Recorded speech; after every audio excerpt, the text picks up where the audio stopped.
Guarantee ಯೋಜನೆಗಳ ಬಗ್ಗೆ ಈಗ ಕೆಲವು ಸಚಿವರು ಹೈಕಮಾಂಡ್ಗೆ ಗ್ಯಾರಂಟಿ ಯೋಜನೆಗಳನ್ನ ಬಂದ್ ಮಾಡೋದು ಸೂಕ್ತ ಅನ್ನೋದನ್ನ ಅಭಿಪ್ರಾಯ ವ್ಯಕ್ತಪಡಿಸಿದ್ದಾರೆ ನಾನು ಕೇಳ್ತಾ ಇರೋದು ಇವತ್ತು ನಮ್ಮ ಪತ್ರಿಕಾ ಸ್ನೇಹಿತರಿಗೆ ಮನವಿ ಮಾಡ್ತಾ ಇರೋದು ಇಷ್ಟೇ. ನಾನು ಗ್ಯಾರಂಟಿ ಪಾರಂಟಿಗಲ್ಲ, ನಮ್ಮ ಜಿಲ್ಲೆಯ ಮುಂದಿನ ಮಕ್ಕಳು ಪೀಳಿಗೆ, ಜಿಲ್ಲೆ ಜನತೆ ಅದನ್ನು ಉಳಿಸ್ಕೊಡಿ. ನಿಮ್ಮ ಕೈಲಾದ್ರೆ ಮಾಡಿ, ಮಾಡದೆ ಹೋದರೆ ಅದಕ್ಕೆ ಕಡ್ಡಿ ಬರಬೇಡಿ.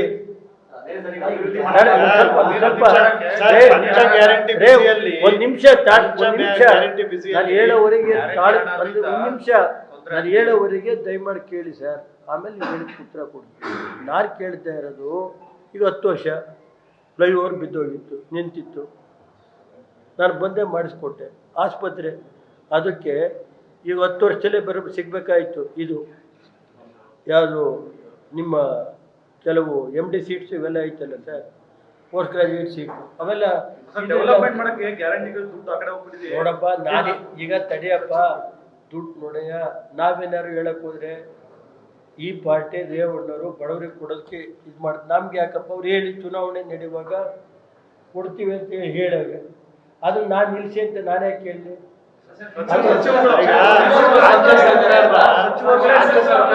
ಈಗ ನೋಡ್ರಿ, ಸರ್ಕಾರ ನಡೆಸೋದು ಅವರು, ನಿಲ್ಲಿಸ್ಕೊತಾರೋ ಬಿಡುತ್ತಾರೋ ಅವ್ರಿಗೆ ಸಂಬಂಧಪಟ್ಟಿದ್ದು. ನಾನೇನಾದ್ರು ಸರ್ಕಾರ ಮುಖ್ಯ, ನಾನು ಶಾಸಕನಾಗಿರೋದು. ನಾನು ಜಿಲ್ಲೆ ಜನ 25 ವರ್ಷ ನನ್ನ ದೇವೇಗೌಡರನ್ನ ನಮ್ಮೆಲ್ಲರೂ ಇದು ಮಾಡಿದ್ದಾರೆ. ಆದ್ದರಿಂದ ನಾನು ಜಿಲ್ಲೆಯ ಒಬ್ಬ ಸಾಮಾನ್ಯ ಶಾಸಕನಾಗಲ್ಲ, ಸಾಮಾನ್ಯ ನಾನು ವೋಟರ್ ಆಗಿ ನಾನು ಬಂದಿದ್ದೀನಿ.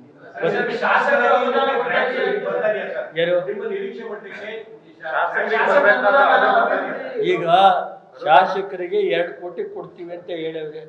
ಆ 2 ಕೋಟಿ ಬರೋದು 3 ತಿಂಗಳಿಗೆ ಕೊಡ್ತೀವಿ ಅಂತಾರೆ. 3 ತಿಂಗಳಿಗೆ 55 ಲಕ್ಷ ಕೊಡ್ತೀವಿ 1 ವರ್ಷಕ್ಕೆ ಅಂತಾರೆ. ಈಗ ನಾನೇ ನೀರಾವರಿದು ಶಿಲ್ಟ್ ತೆಗೀರಿ ಅಂತ ಬರೆದಿದ್ದೀನಿ, ಅದಕ್ಕೇನು 1 ರೂಪಾಯಿ ದುಡ್ಡಿಲ್ಲ. ಈಗ ಡ್ಯಾಮು ಗೇಟ್ ಮುರಿದೋಯ್ತದೆ, ಡ್ಯಾಮ್ ಮೇಂಟೆನೆನ್ಸ್ಗೆ ಒಂದು ಮೀಟಿಂಗ್ ಕರೆದು ಮಾಡಬೇಕಲ್ಲ, ಅಥವಾ ಚಾನಲ್ ಕೆಳಗಡೆ ಶಿಲ್ಟ್ ತೆಗೆದು ಒಂದು ಮೀಟಿಂಗ್ ಕರೆದು ಮಾಡಬೇಕಲ್ಲ. ಅದು ಯಾರು ಮಾಡಿಲ್ಲಪ್ಪ. ನಾನು ಯಾಕೆ ನಾನು ಅದ್ರ ಬಗ್ಗೆ ಇದು ಮಾಡಕ್ಕೆ ಹೋಗಲಿ? ನಾನೇ ಕರಿತಾ ಇದ್ದೇನೆ. ಕರೆದು ಡ್ಯಾಮ್ ಮೇಂಟೈನ್ ಮಾಡಬೇಕು, ಶಿಲ್ಟ್ ತೆಗೆಯೋದು, ನೀರು ಬಿಡೋದಕ್ಕಿಂತ ಮುಂಚೆ 4 ತಿಂಗಳ ಮುಂಚೆ ನೀರು ಬಿಡೋದು ಎಲ್ಲ ಮಾಡಿಸ್ತಾ ಇದ್ದೆ. ಕೇಳಿ, ಗೊತ್ತಿಲ್ಲಪ್ಪ ನನಗದೇನು. ನಾನು ಏಕೆಂದರೆ ನಾನು ನೋಡಿದ್ರಿಲ್ಲ ಇವೆಲ್ಲ. ನಾನು ಇವತ್ತು ಬಾಕಿ ವಿಷಯ ಏನು ಹೇಳೋದು? ಏನೇನು ಸರ್, ಮೊನ್ನೆ ಸಮಾವೇಶದಲ್ಲಿ ಎಚ್ ಡಿ ಕುಮಾರಸ್ವಾಮಿ ಅವರು ರೇವಣ್ಣವ್ರ ಕುಟುಂಬವನ್ನ ತೆಗೆದಿದ್ದಾರೆ, ಹಾಳು ಮಾಡಿದ್ರು ಅಂತ ಹೇಳಿ ಒಂದು ಭಾಷಣದಲ್ಲಿ ಹೇಳಿದ್ರು. ನಾನು ನೋಡ್ರಿ, ಅದ್ರ ಬಗ್ಗೆ ನನಗೆ ದೇವ್ರ ಮೇಲೆ ನಂಬಿಕೆ ಇದೆ, ನ್ಯಾಯಾಲಯದ ಮೇಲೆ ನಂಬಿಕೆ ಇದೆ.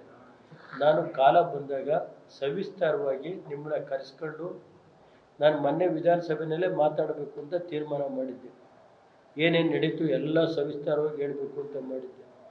ಅವತ್ತು ಬಂದು ಬೆಳಗ್ಗೆ ಪೂಜೆ ಮಾಡಿ ಈಶ್ವರ ದೇವಸ್ಥಾನದಲ್ಲಿ ಬಿದ್ದು ನಾನು 25 ದಿನ ನಂದು ಒಂದು ಮೂಳ ಫ್ರ್ಯಾಕ್ಚರ್ ಆಗಿತ್ತು.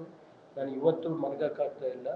ಅದರಿಂದ ನಾನೇನು ಮಾತಾಡಿದ್ದು ವಿಧಾನಸಭೆಯಲ್ಲೇ ಏನೇನು ನಡೆದಿದೆ ಅನ್ನೋದ್ರಿಂದ ಅಲ್ಲೇ, ಅದು ಒಂದು ದೇವ್ರ ಸಭೆ, ಅಲ್ಲಿ ಕೂತ್ಕೊಂಡು ಅಲ್ಲೇ ಹೇಳ್ತೀನಿ ಬಂದಲ್ಲಿ ಅಷ್ಟೇ. ಏನು ನನಗೆ ಗೊತ್ತಿಲ್ಲಪ್ಪ. ನನಗೆ ನೋಡಪ್ಪ, ನನಗೆ ದೇವ್ರ ಮೇಲೆ ನಂಬಿಕೆ ಇದೆ. ನಾನು ಇಲ್ಲೇನು ಹೇಳಲ್ಲ, ನಾನು ಅಲ್ಲೇ ಹೇಳ್ತೀನಿ. ನಾನೀಗೇನು ಹೇಳಿದೆ, ಜಿಲ್ಲೆಯಲ್ಲಿ ಯಾವ ರೀತಿ ಪೊಲೀಸ್ ಇಲಾಖೆ ಹೆಂಗೆ ನಡ್ಕೊತಾ ಇದೆ, ಇದು ಹೆಂಗೆ ನಡೀತಾ ಇದೆ, ಜಿಲ್ಲಾಧಿಕಾರಿಗಳ ಕಚೇರಿ ಹೆಂಗೆ ಕೆಲಸ ನಡೀತಾ ಇದೆ, ಜಿಲ್ಲಾಧಿಕಾರಿಗಳ ಕಚೇರಿ ಹೆಂಗೆ ನಡೀತಾ ಇದೆ, ಜಿಲ್ಲಾ ಪಂಚಾಯತಿ ಮುಖ್ಯ ಕಾರ್ಯದರ್ಶಿಗಳ ಕಚೇರಿ ಹೆಂಗೆ ನಡೀತಾ ಇದೆ, ನಡೀಲಿ. ಬೇರೆ ಜಿಲ್ಲಾಧಿಕಾರಿಗಳು ಹೆಂಗಿದ್ದಾರೆ, ಜಿಲ್ಲಾ ಮಟ್ಟದ ಅಧಿಕಾರಿಗಳು ವಾಚ್ ಮಾಡ್ತಾ ಇದ್ದಾರೆ.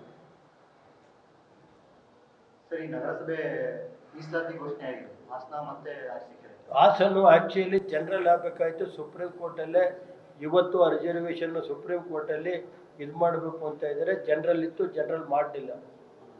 ಮತ್ತೆ ಒಳೆಯ ಶಿಬಿರ ಹೋದ ಸಾರಿಯ ಬೇಕು ಅಂತ ಎಷ್ಟೇ ಮಾಡಿದ್ರು, ಜಿಲ್ಲಾ ಪಂಚಾಯತಿನೂ ಎಷ್ಟೇ ಮಾಡಿದ್ರು, ನಗರಸಭೆನೂ ಎಷ್ಟೇ ಮಾಡಿದ್ರು. ಒಳೆಯ ಶಿಬಿರ ಇವತ್ತು ಪುರಸಭೆ ಬೇಕು ಅಂತ ಹೇಳಿ BCMP ಮಾಡಿವ್ರಿ. ಹೋದಷ್ಟು BCMP ಈ ವರ್ಷಲು BCMP. ಅಲ್ಲ, ಹೋದ ವರ್ಷಲು BCMP, ಈ ವರ್ಷಲು BCMP. ನೋಡಿ ಸರ್, ಈಗ ರಾಜ್ಯದ ನಮ್ಮ ಅಧ್ಯಕ್ಷರು BJP ಅಧ್ಯಕ್ಷರ ಜೊತೆ ಮಾತಾಡಿದ್ದಾರೆ. BJP ಅಧ್ಯಕ್ಷರು ಏನು ಡೈರೆಕ್ಷನ್ ಕೊಡ್ತಾರೆ, ಅಲ್ಲಿ ಜಿಲ್ಲಾ ಅಧ್ಯಕ್ಷ ಹತ್ರನೂ ನಾನು ಸ್ವರೂಪ್ ಮಾತಾಡ್ತಾರೆ, ಇಲ್ಲಿ ಜಿಲ್ಲೆಯ ತಾಲೂಕು ಅಧ್ಯಕ್ಷ ಹತ್ರನೂ ಮಾತಾಡ್ತಾರೆ, ಲಿಂಗೇಶ್ ಅವರು ಇಬ್ಬರು ಮಾತಾಡೋಕ್ಕೆ, ಕುಮಾರಸ್ವಾಮಿಯವರು ರಾಜ್ಯದ BJP ಅಧ್ಯಕ್ಷರ ಜೊತೆ ಮಾತಾಡಿದ್ದಾರೆ. ಅದನ್ನು ನಮಗೆ ಜಿಲ್ಲೆಯಲ್ಲಿ ರಾಜ್ಯದ ಏನು ರಾಜ್ಯ ಮಟ್ಟದ ಕೇಂದ್ರ ಸರ್ಕಾರ ಏನು ಕೇಂದ್ರದ ಇದು ನಮಗೆ ಈಗ ಬೇಕಾಗಿರೋದು, ಈ ದೇಶದ ಹಿತದೃಷ್ಟಿಯಿಂದ ಮೋದಿಯರು ಬೇಕು ಅಂತ ಹೇಳಿ ಇಡೀ ರಾಷ್ಟ್ರದ ಜನತೆ ಹೇಳ್ತಾ ಇದ್ದಾರೆ. ಅದು ಬೇಕಷ್ಟೇ. ನಾವು ಇಲ್ಲಿ ಲೋಕಲ್ ಇವ್ರನ್ನ ಕೂತ್ಕೊಂಡು ಎಲ್ಲ ಒಟ್ಟಾಗಿ ನಾವು ಹೋಗಿ ಇವತ್ತು ರಾಜ್ಯದಲ್ಲಿ ಇದನ್ನು ತೆಗಿಬೇಕು ಅನ್ನೋದು, ಕಾಂಗ್ರೆಸ್ ತೆಗಿಬೇಕು ಅನ್ನೋದು ನಮ್ಮ ಒಂದು ಭಾವನೆ ಇದೆ. ಅದರಿಂದ ಈಗ ರಾಜಕೀಯ ಮುಗಿದೇ ಹೋಯ್ತು ಅಂದ್ರಪ್ಪ. ಕುಮಾರಸ್ವಾಮಿ ಅವರು ಮಂಡ್ಯದಲ್ಲಿ ಹೋಯ್ತು, ಇದರಲ್ಲಿ ಹೋಯ್ತು, ಎಲ್ಲ ಆದರು.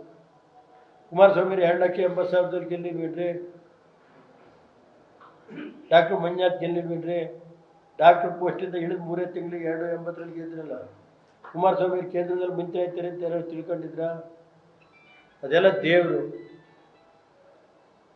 ಟೈಮ್ ಬರುತ್ತೆ, ನಡೀರಿ, ಹೇಳ್ತೀನಿ, ನನಗೆ ಗೊತ್ತಿದೆ.